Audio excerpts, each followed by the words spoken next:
Worship, the giving of oneself over completely in affection, attention, and awe. The act of lifting up, magnifying, or making much of someone or something. Hello, I'm Victor, and I remember growing up next to a basketball court in my project neighborhood and having hoop dreams. What I saw on TV, I wanted it to be my reality, right? My athletic influencers and my idols, they were basketball players and they were culture makers. They were successful, and simply put, they were living the life that I dreamed of.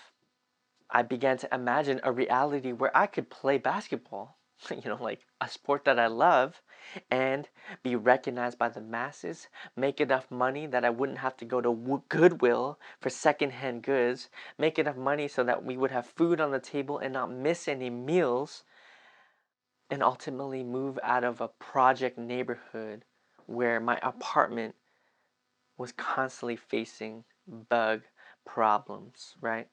This was appealing. Sport, in my young, unbelieving mind, was my ticket to significance and success. And so began my affection, my magnification, my pursuit of basketball greatness. I sound like Chad from High School Musical right now.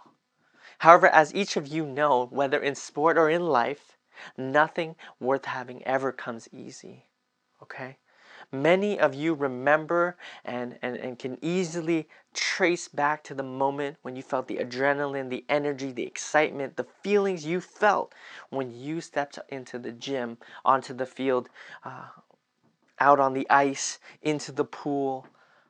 You and I have spent countless hours cultivating a craft that would hopefully make our dreams a reality. Our coaches would constantly be like, you need to put in the work. You need to what? Give me everything and leave everything out there.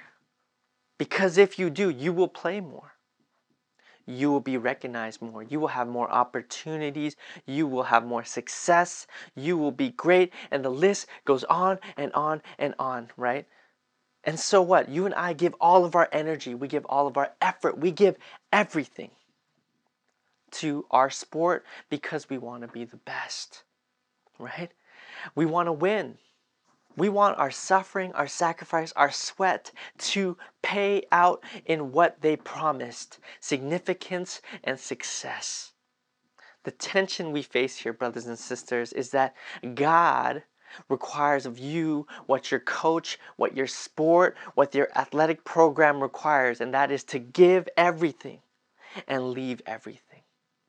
Consider worship, the giving of everything in affection, attention, and all to someone or something.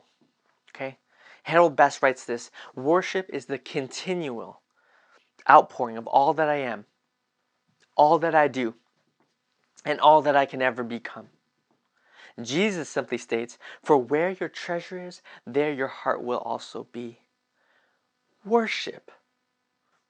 And so you think our desires, you and I, we have desires. Our desires point straight to our delight, where we find our greatest joys, right?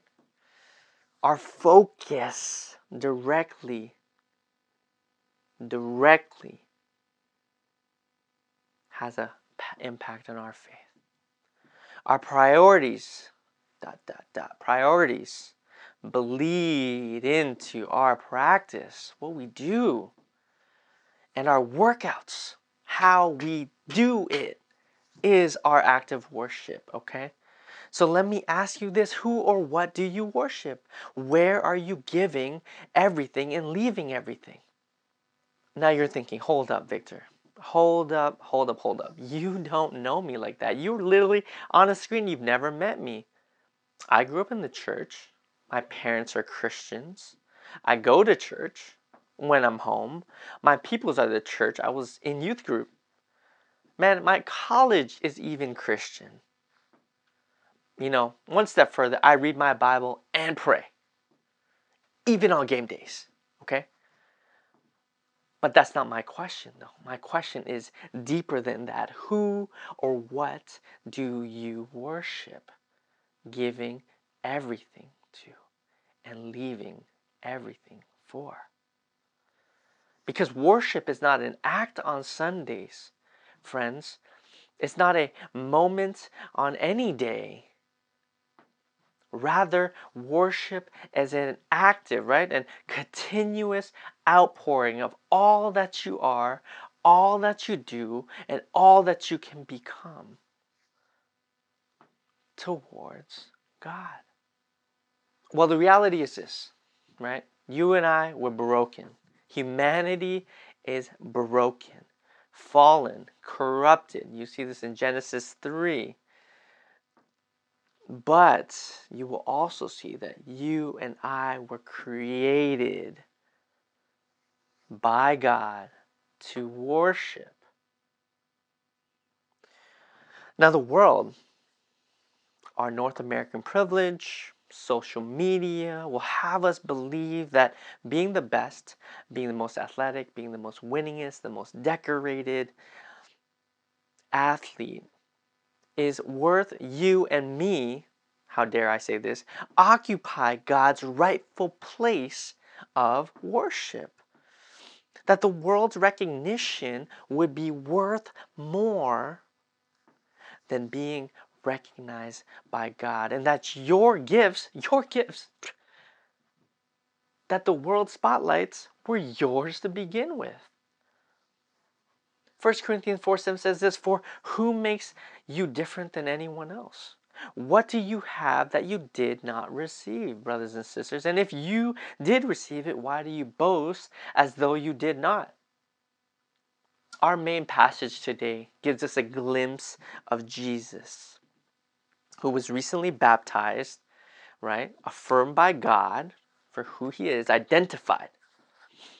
He's leaving the Jordan River, okay? He's leaving the Jordan River, which signified deliverance and freedom, enters into the desert, which signified temptation and trial and tribulation, right? And the tempter comes. The tempter, that voice in our heads, right? The tempter comes at Jesus in three ways. And they all have a strain of doubt, the same way that he came at Adam and Eve in the garden, okay? And it's these three ways. Identity and ability, right? The second thing is identity and behavior, right? The third thing is identity and desire or delight.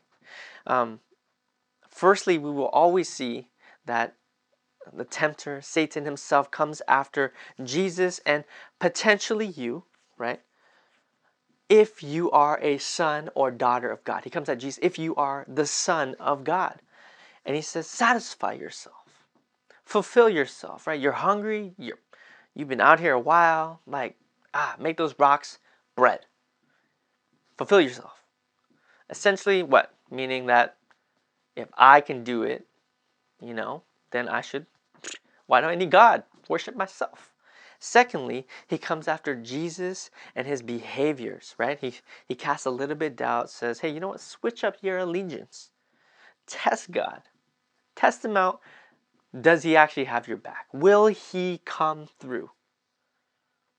Thirdly, he offers Jesus the world and all of its riches, all of its glories, aka modern time verification on Twitter and Instagram, followers, viewers on TikTok, star status. Star status.